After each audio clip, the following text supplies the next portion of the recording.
마태복음 5장 29절부터 32절까지 같이 읽겠습니다. 시작. 만일 내 오른 눈이 너로 실족하게 하거든 빼어내 버리라. 내 백체 중 하나가 없어지고 온몸이 지옥에 던져지지 않는 것이 유익하며, 또한 만일 내 오른손이 너로 실족하게 하거든 찍어내 버리라. 내 백체 중 하나가 없어지고 온몸이 지옥에 던져지지 않는 것이 유익하니라.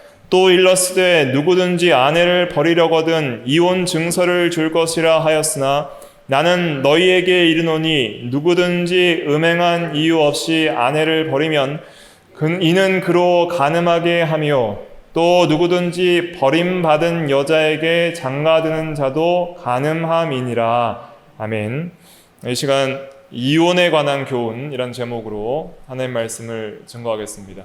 먼저는 29절부터 30절까지는 앞절인 27절부터 28절과 이어지는 내용이라고 할 수 있습니다. 그래서 음욕을 품고 여자를 보는 자마다 이미 간음하였느니라 그랬는데, 쭉 이어서 29절부터 30절은 범죄하게 하는 것을 내버리라, 이런 의미입니다. 29절부터 30절에 보면 눈을 빼어버리고 또 손을 찍어버리라 그랬습니다. 만일 내 눈이 너로 실족하게 하거든 빼어내버리라. 내 백체 중 하나가 없어지고 온몸이 지옥에 던져지지 않는 것이 유익하며 그랬습니다. 실족한다는 것은 이제 발이 걸려 넘어진다, 그런 의미죠. 그래서 눈이 실족하게 한다는 것은 눈이 너로 범죄하게 한다, 이런 의미입니다. 하나님의 법을 떠나 법을 어기고 이제 넘어지는 것처럼 죄에 넘어지고 또 법을 어기는 것들, 그것을 가리키고, 또 손이 실족하게 한다는 것은 또 손으로, 행위로 하나님의 법을 어기고 범죄하는 것을 가리키는 것이죠. 그러면 눈으로 죄를 짓고 손으로 죄를 지을 때마다 눈을 뽑고 손을 자르면, 그러면 그리스도인들은 다 불구가 될 것입니다.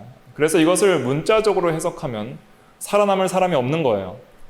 그래서 이것은 문자적으로 실제로 눈을 뽑고 손을 자르라는 뜻이 아니라, 우리가 우리 안에 범죄하게 하는 모든 마음과 생각과 행위들을 다 죽이라는 뜻입니다.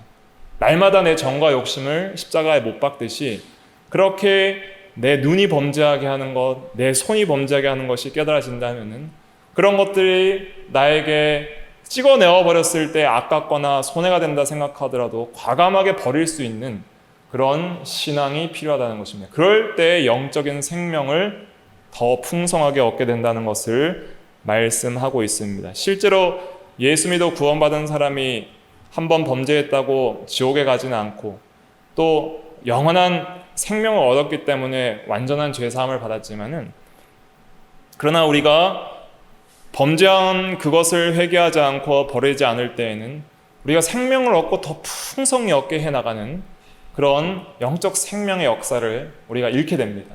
그렇기 때문에 실제로 마지막 심판 때에 지옥에 가지는 않는다 하더라도 그 생명의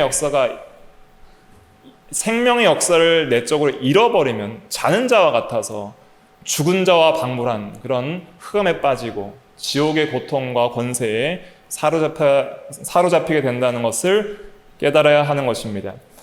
실제로 우리가 우리 마음속으로부터, 또 모든 생각과 행위로부터 눈과 손, 그리고 실제로는 발까지 우리가 죄를 짓는 경우들이 많이 있습니다. 특별히 발에 대해서도 발을 찍어내 버리라는 말씀도 있습니다. 마태복음 뒤로 가셔서 18장 8절부터 9절 말씀 같이 한번 읽어보겠습니다. 마태복음 18장 8절부터 9절 말씀, 18장 8절부터 9절 말씀 다 찾으셨으면 같이 읽어보겠습니다. 시작. 만일 내 손이나 내 발이 너를 범죄하게 하거든 찍어내 버리라. 장애인이나 다리 저는 자로 영생에 들어가는 것이 두 손과 두 발을 가지고 영원한 불에 던져지는 것보다 나으니라. 만일 내 눈이 너를 범죄하게 하거든 빼어내 버리라. 한 눈으로 영생에 들어가는 것이 두 눈을 가지고 지옥불에 던져지는 것보다 나으니라. 굉장히 심각하고 또 최고의 극단으로 말씀을 하셨는데, 결국은 손이나 발이나 눈이 범죄하게 하거든 내어 버리라. 이것이 핵심입니다. 그러면 우리가 어떻게 범죄를 하는가? 먼저는 마가복음 7장 22절 한번 찾아볼게요. 마가복음 7장 22절. 눈에 대해서 마가복음 7장 21절부터 23절까지 다 같이 한번 읽어볼게요. 마가복음 7장 21절부터 23절까지 의미 생각하면서 같이 읽어볼게요. 시작. 속에서 곧 사람의 마음에서 나오는 것은 악한 생각, 곧 음란과 도둑질과 살인과 간음과 탐욕과 악독과 속임과 음탕과 질투와 비방과 교만과 우매함이니 이 모든 악한 것이 다 속에서 나와서 사람을 더럽게 하느니라. 아멘. 이런 마음에 나오는 악한 생각들을 다 버리라는 뜻입니다. 특별히 눈에 대해서 우리가 눈을 찍어버리라 그랬잖아요. 여기 눈이 안 나오는 것 같은데 사실은 눈이 나옵니다. 원어의 의미에는. 22절에 보면은 질투와 그랬죠. 음탕과 질투와 비방과 할 때 질투와. 이 질투라는 단어는 그 원어의 정확한 의미는 악한 눈이라는 뜻입니다. 흘기는 눈이라고 개역 한글판에는 번역이 되어 있습니다. 그리고 바른 성경에는 악한 눈이라고 번역됐습니다. 흘기는 눈이 뭐예요? 이렇게 옆으로 보는 거예요. 이렇게 옆으로. 이렇게 옆으로 보면서 그 사람을 질투하는 눈으로 보는 그 눈. 그래서 질시하는 눈, 질투하는 시각, 그 질시라 그러는데 질시하다 이런 의미도 될 수 있는데 그래서 이렇게 흘기는 눈으로 보는 것을 여기서는 좀 의역을 해서 질투라고 번역을 한 겁니다. 전의 성경에는 흘기는 눈으로 되어 있어요. 그러니까 이 흘기는 눈은 정확한 원어를 그대로 직역하면 악한 눈이 됩니다. 그러니까 눈을 빼어버리라는 것은 이런 마음속의 악한 생각, 질투하는 생각들 그런 것도 마음에서 제거하라 이런 의미로 우리가 해석할 수 있겠습니다. 또 손에 대해서는 우리 손에 죄악이 있다 그랬습니다. 욥기 11장 14절 말씀 제가 읽어드리면 욥기 11장 14절에 내 손에 죄악이 있거든 멀리 버리라 그랬습니다. 그래서 우리 손으로 하는 손이라는 것은 행동의 대표예요. 거의 모든 행동들을 손으로 가장 많이 하기 때문에 너의 행동이나 생각에 죄악이 있거든 멀리 버리라 이렇게 우리가 해석할 수 있습니다. 또 발도 행악의 발이라는 표현이 있습니다. 이사야 59장 7절 말씀, 이사야 59장 7절 말씀 보면 그 발은 행악하기에 빠르고 무죄한 피를 흘리기에 신속하며 그 생각은 악한 생각이라 황폐와 파멸이 그 길에 있으며 그랬습니다. 그래서 발은 행악하기에 빠른 발 그랬습니다. 그래서 행악의 발, 죄악의 손, 악한 눈 이런 것들을 빼어버리는 것입니다. 그런 모든 것은 생각에서부터 행동으로 나오기 때문에 우리의 모든 마음과 행위를 볼 때에 우리로 하여금 실족하게 하거나 범죄하게 하거든 찍어내 버리라 하는 말씀을 통해서 우리가 어떤 손해가 있더라도 영생을 얻고 취하고 더 풍성하게 하기 위해서는 반드시 죄를 버리는 회개와 실제적 버리는 삶이 순종의 삶이 수반되어야 함을 깨닫게 되는 것입니다. 그래서 간음 문제뿐만 아니라 모든 범죄에 있어서 우리가 죄를 버리는 생활 그것을 철저하게 해야 되는데 여기서 강조하는 건 뭐냐면은 찍어내 버림으로써 사실은 그 찍어내는 것이 굉장히 아플 수 있고 아까울 수 있고 힘든 일이라는 것입니다.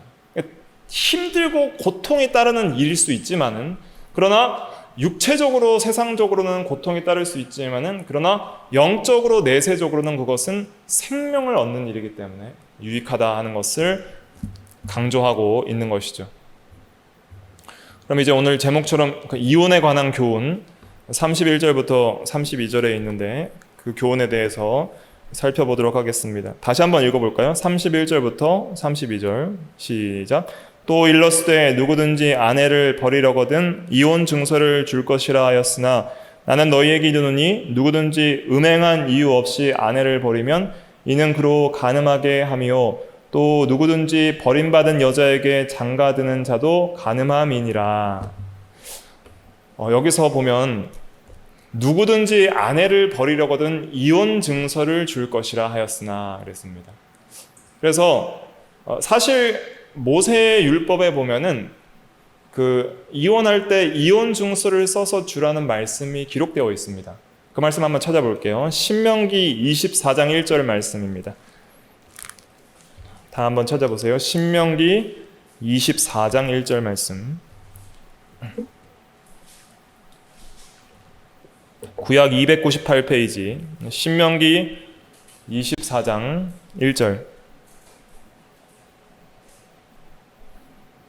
같이 읽어볼게요. 시작. 사람이 아내를 맞이하여 데려온 후에 그에게 수치되는 일이 있음을 발견하고 그를 기뻐하지 아니하면 이혼 증서를 써서 그의 손에 주고 그를 자기 집에서 내보낼 것이요. 그러면 여기서 모세는 이혼을 권장하거나 장려한 걸까요? 아닙니다. 이혼을 금한 겁니다. 그러니까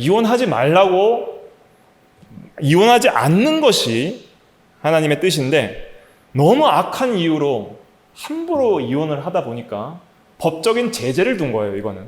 그러니까 이혼 증서만 쓰면 언제든지 이혼할 수 있다라는 뜻으로 준 것이 아니라 그냥 구두로 그냥 아내를 버리는 일들이 비일비재하니까 이혼 증서라는 것들을 만들어서 이혼을 쉽게 악하게 못하도록 막은 것이 모세율법의 참된 의미입니다. 그러나 이것을 이 예수님 시대의 바리새인들이나 종교 지도자들이 잘못 해석해서 그냥 이혼 증서만 주면은 언제든지 이혼할 수 있다 이렇게 문자적으로 해석을 하게 됩니다. 그것을 이제 예수님께서 교정해 주시는 내용들이 나오는데 그것이 마태복음 19장에 기록되어 있습니다. 한번 마태복음 19장 3절부터 같이 읽어볼게요. 마태복음 19장 3절부터 9절까지 같이 읽어볼게요. 마태복음 19장 3절부터 9절 시작. 바리새인들이 예수께 나와 그를 시험하여 이르되 사람이 어떤 이유가 있으면 그 아내를 버리는 것이 옳으니이까?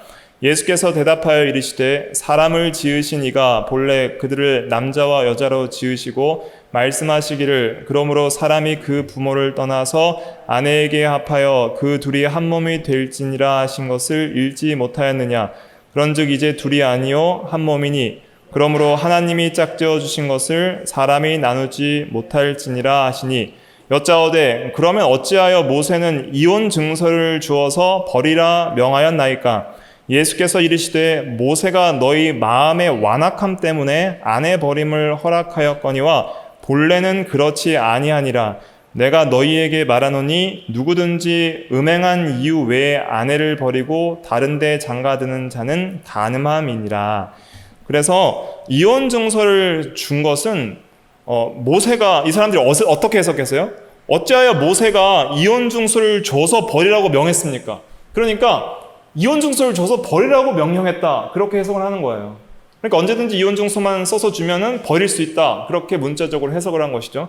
그러나 원래 그 의미가 아니라는 거예요. 너희의 완악함 때문에 이혼 증서라는 제도를 만들었다. 그래서 어느 정도 법적 제재 장치를 준 거예요. 함부로 이혼하지 못하게 법적으로 이혼 증서를 공식적으로 만들어서 어떤 증인들을 세우고 해서 그것이 쉽게 이혼하지 못하도록 어떤 이 제재를 준 것이지 그렇다고 이혼을 하라고 준 것이 아니라는 것이죠. 그렇기 때문에 실제로는 본래는 그렇지 않고 남자와 여자가 합하여 한 몸이 되어서 나누지 못하는 것이 원래 하나님의 의도이다. 결혼 제도의 원래 목적은 이제는 결혼하면 한 몸이기 때문에 나누지 않는 것이 하나님 앞에 옳은 것이다 하는 것을 지금 예수님께서 설명을 해 주신 것입니다. 그래서 이 당시에 이제 이 신명기 24장 1절 말씀에도 보면 수치스러운 일, 또 오늘 마태복음 5장에도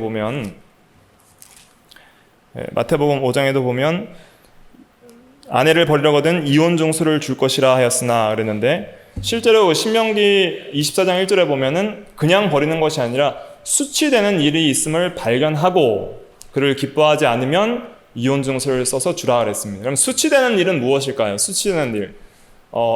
만약에 음행한 일이 있다면은 신명기 그 22장에 보면은 22장 22절에는 간통죄가 발견되면 사형입니다.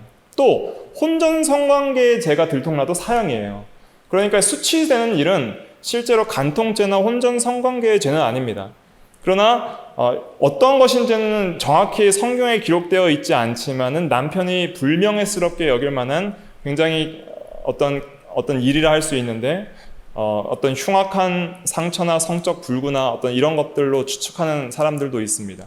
아무튼 이런 수치되는 일이 있거든 너무 쉽게 버리니까, 그러니까 한마디로 말하면 아내가 마음에 안 들 때에 남편이 어떤 권력을 가지고 너무 쉽게 버리는 일들이 비일비재하게 발생합니다. 정말 버려야 될 그 큰 음행의 죄가 아니라 자기 기준에 생각할 때 수치되는 일이라고 생각할 때 너무 버리는 일들이 많이 있으니까 그런 것들을 제재하기 위해서 그 혼인 증서라는 것들을 그 악한 자들의 마음대로 하지 못하도록 제재 장치로 준 것이다. 그러나 그걸 줘서 버리라고 준 것이 아니다. 이혼 증서를 써서 함부로 이혼을 하라고 준 거예요? 하지 말라고 준 거예요? 하지 말라고 그것을 만든 것이다. 이렇게 해석해야지 바른 해석이다 할 수 있겠습니다. 그러면 성경적으로 부부의 계약이 해약되고 이혼을 할 수 있는 경우들이 있습니다. 첫째는 어떤 경우가 있냐면 남편이나 아내 중 한 명이 죽었을 때입니다. 로마서 7장 2절 말씀에 보면, 로마서 7장 2절에 보면 남편 있는 여인이 그 남편 생전에는 법으로 그에게 매임받으나 만일 그 남편이 죽으면 남편의 법에서 벗어나느니라 그랬습니다. 그래서 남편과 아내 중 한 배우자가 죽었을 때에는 재혼을 해도 합법적입니다. 또 두 번째는 신앙 문제 때문에 쫓겨날 때에 다시 재혼할 수 있지만 주 안에서 하라 그랬습니다. 고린도전서 7장 15절 말씀 한번 찾아볼까요? 고린도전서 7장 고린도전서 7장 15절 말씀 같이 읽어볼게요. 시작. 혹 믿지 아니하는 자가 갈리거든 갈리게 하라. 형제나 자매나 이런 일에 구애될 것이 없느니라. 그러나 하나님은 화평 중에서 너희를 부르셨느니라. 아멘. 그래서 이런 경우는 어떤 경우냐면 믿지 않을 때 결혼했다가 한편이 믿을 수 있잖아요. 한편이 믿게 되면, 초대교회 때는 한편이 믿으면 신앙적인 박해가 엄청나게 심했습니다. 또 우리나라에서도 이제는 공산당 그런 남편을 모신 집사님들 같은 경우는 실제로 어떤 일이 있었냐면 교회를 갈 때 이런 몽둥이로 폭행을 해서 거의 죽기까지 폭행하는 그런 경우들이 한국 초대교회에 있었습니다. 그렇게 이제 믿지 않는 남편이 신앙 문제로 박해를 할 경우에는, 그럴 때에는 갈리거든 갈리게 할 수 있다 하는 그런 말씀을 기록해 주셨습니다. 그래서 신앙을 버리지 않으면 살 수 없는 그런 경우에 있을 때는 신앙이냐 결혼이냐 그것을 두고 선택해야 될 경우 뭘 선택해야 되는 거예요? 신앙을 선택하고 결혼을 포기할 수 있다 하는 것을 말씀을 하는 것이죠. 신앙이 생명이기 때문에 신앙을 지키기 위해서 이혼을 할 수 있다 하는 것을 말하고 있습니다. 그러나가 중요하죠. 하나님은 화평 중에 너희를 부르셨느니라. 아내 된 자여 내가 남편을 구원할지 어찌 알 수 있으며 남편 된 자여 내가 아내를 구원할지는 어찌 알 수 있으리요. 그러나 거기서 정말 결혼의 그 계약을 깨지 않고 믿음으로 신앙으로 인내할 때 그 불신 남편이나 불신 아내도 구원할지 어떻게 아느냐. 그러니까 또 인내하고 참을 수 있으면 이혼을 안 하는 게 하나님의 뜻입니다. 실제로 어떤 예가 있냐면 한국 초대교회의 어떤 집사님은 교회 가면 죽인다고 공산 당원인 남편이 그렇게 협박을 했는데 교회를 계속 가는 거예요. 진짜 죽을 때까지 몽둥이로 폭행을 했습니다. 그래서 완전히 정신을 잃었으니까 죽은 줄 알고 밖에다 내다 버렸대요. 그리고 그 다음날 자고 일어나니까 아내가 아침 밥을 아주 맛있게 차려가지고 서방님 진지 드십시오 라고 차려고 이렇게 대접을 했을 때 큰 감동을 받고 예수를 믿었다고 합니다. 그러니까 실제로 그런 믿음으로 인내하고 끝까지 사랑으로 그렇게 남편을 이렇게 남편에 대해서 아내로서 최선을 다해서 믿음으로 행할 때에 놀라운 또 구원의 은혜가 그 집안에 있게 되고 하나님의 역사를 보는 그런 일들이 있게 되는 것이죠. 그래서 어쨌든지 안 갈라지는 것이 하나님의 뜻이다 하는 것이 본질이다 할 수 있겠습니다. 세 번째 경우는 어떤 경우가 있냐면은 더 이상 이 남편과 아내가 헤어져서 더 이상 이 물리적으로 합할 수 없는 경우가 있습니다. 어떤 경우가 있었냐면은 유대 나라 백성들이 바벨론으로 포로 잡혀가서 70년을 살았습니다. 포로 잡혀가면서 이 부부 관계가 이제 다시 함께 할 수 없을 정도로 헤어지는 경우가 있잖아요. 그럴 때에는 바벨론에 가서 새롭게 결혼을 하고 아이도 낳고 살으라, 이런 말씀이 있습니다. 예레미야 29장 한번 찾아보겠습니다. 예레미야 29장 예레미야 29장 4절부터 6절 말씀. 예레미야 29장 구약 1096페이지 구약 1096페이지 예레미야 29장 4절부터 6절 말씀 같이 읽어볼게요. 시작. 만군의 여호와 이스라엘의 하나님께서 예루살렘에서 바벨론으로 사로잡혀 가게 한 모든 포로에게 이와 같이 말씀하시니라. 너희는 집을 짓고 거기에 살며 텃밭을 만들고 그 열매를 먹으라. 아내를 맞이하여 자녀를 낳으며 너희 아들이 아내를 맞이하여 너희 딸이 남편을 맞아 그들로 자녀를 낳게 하여 너희가 거기에서 번성하고 줄어들지 아니하게 하라. 그래서 이제는 더 이상 함께 할 수 없게 헤어진 경우에는 이제 아내와 남편을 취하여 결혼할 수 있다 하는 것입니다. 그래서 오랫동안 이제 헤어져서 더 이상 교회가 합칠 수 없는 경우, 그럴 경우는 이제 죽은 경우로 간주하고 혼인을 할 수 있습니다. 우리나라 같은 경우는 이제 6.25 사변을 통해서 이제 북한에 살던 신앙인들이 이제 피난 오면서 갈라지는 경우가 있어요. 그런 경우에는 이제 재혼이 되었던 것이죠. 더 이상 이제 남북이 이제 갈라져서 부부가 합칠 수 없는 경우, 그럴 때에는 다시 재혼할 수 있게 되는 것입니다. 그리고 넷째가 이제 오늘 본문 말씀인데, 본문으로 돌아와서 마태복음 5장 32절에 보면 버릴 수 있는 경우를 예수님께서 말씀해 주셨는데, 누구든지 음행한 이유 없이 아내를 버리면 그랬습니다. 그래서 음행죄를 범하였을 경우에 이혼을 할 수 있다는 것을 알 수 있습니다.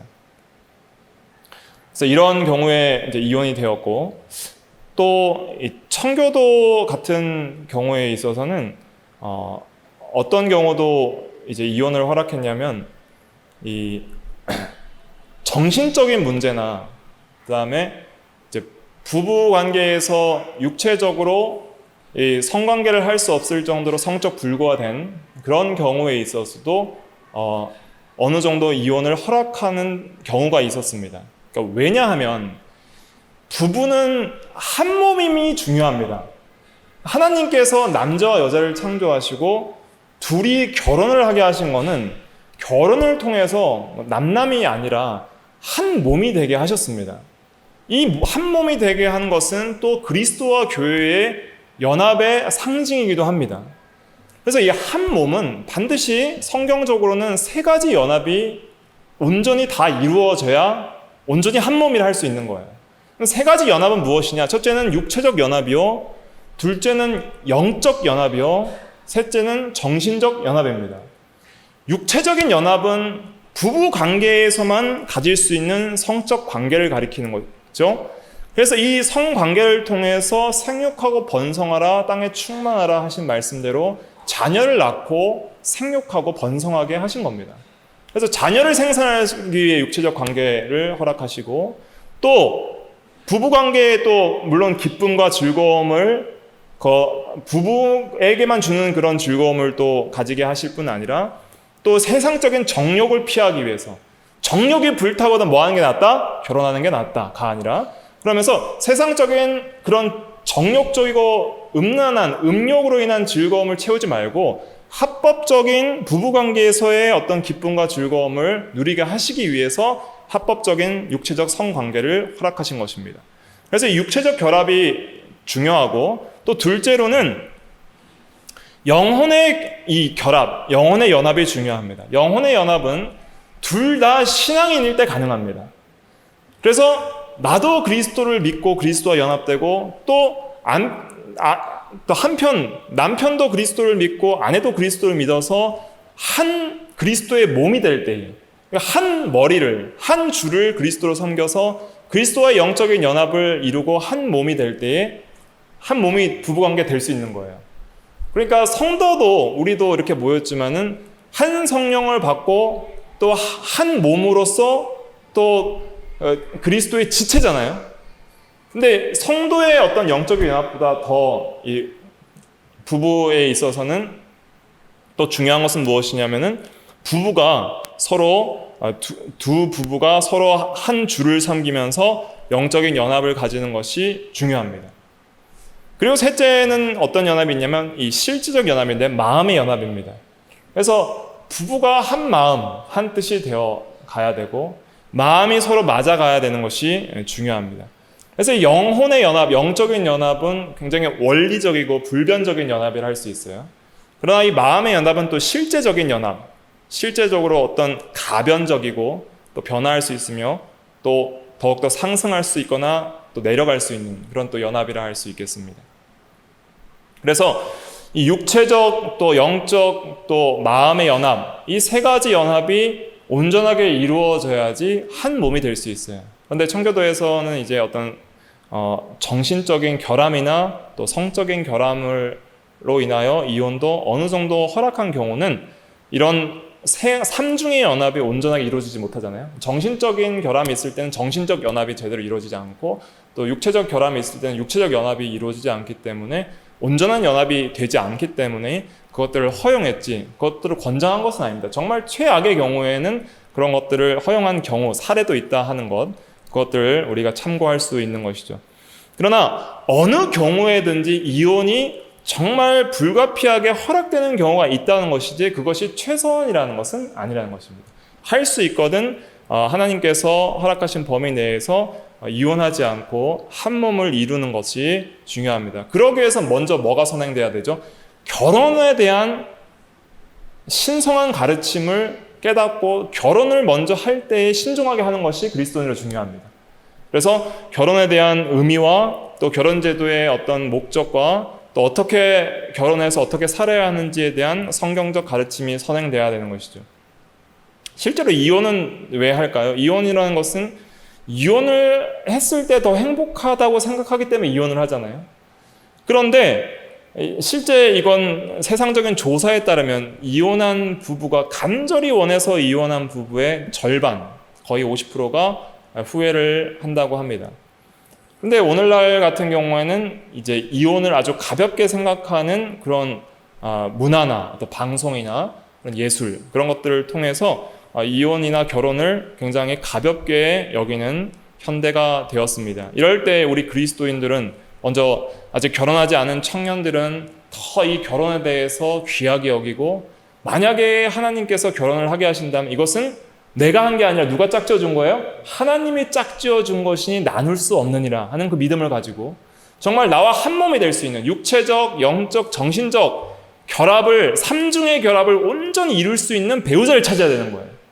그 중에 한 가지 연합도 제대로 이루어지지 않는다면 부부관계가 깨집니다. 그래서 육체적 관계도 중요하고 영적 관계도 중요하고 정신적 관계도 중요해요. 어떤 것 하나가 더 중요하고 어떤 거는 별로 하찮다고 생각해서는 안 되는 것이죠.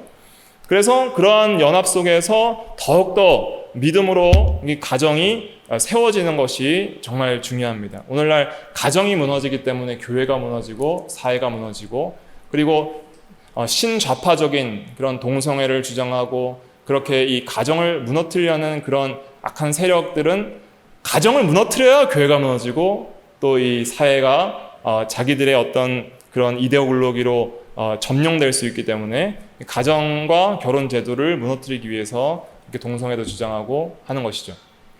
그래서 우리가 이런 것들을 잘 깨닫고 실제적으로 이 결혼을 귀하게 여기고 또 부부관계를 하나님께서 짝지어 주신 걸로 귀하게 여기는 우리가 돼야 되겠습니다. 과거에 우리 한국의 어떤 그런 전통이나 분위기는 실제로 신앙이 없더라도 특별히 이 남편에게 또 폭행을 당하거나 이렇게 힘들게 시집살이를 하는 어머니께서 끝까지 가족을 떠나지 않고 그걸 지켰던 이유는 또 자식에 대한 사랑 때문에도 그랬던 것입니다. 그래서 남편이 아무리 자기를 힘들게 하더라도 처자식을 버릴 수가 처자식이 아니라 자식을 버릴 수가 없기 때문에 자식을 잘 이렇게 키우기 위해서 그런 어떤 고통 속에도 인내했던 그런 경우들도 있습니다. 근데 오늘날 이렇게 쉽게 이혼하는 그런 가정들을 보면은 자식도 이제는 남몰라를 하는 거예요. 네가 키워라, 네가 키워라 하다가 어떤 경우에는 이런 경우가 있다고 들었었는데 둘이 이제 이혼하기 위해서 법정에 갔다 왔다가 엄마 아빠 사이에서 그 아이가 어디로 가야 될지 몰라서 울다가 엄마한테 가기도 하고 아빠한테도 가기도 하고 넌 엄마한테 가, 엄마는 아빠한테 가 하면서 서로 이렇게 등 떠밀다가 그 아이가 또 실종되는 경우도 있고 그런 경우도 있다 그래요. 그러니까 실제적으로 그렇게 이혼을 할 경우에는 자녀가 있을 경우에는 자녀에게까지 그런 고통이 이어진다 하는 것을 깨닫게 되는 것이죠. 그래서 우리가 실제로 이혼을 하는 경우에 있어서 대부분 사람들의 생각이 어떤 생각 때문에 이혼을 하냐면 충분히 사랑을 받지 못한다.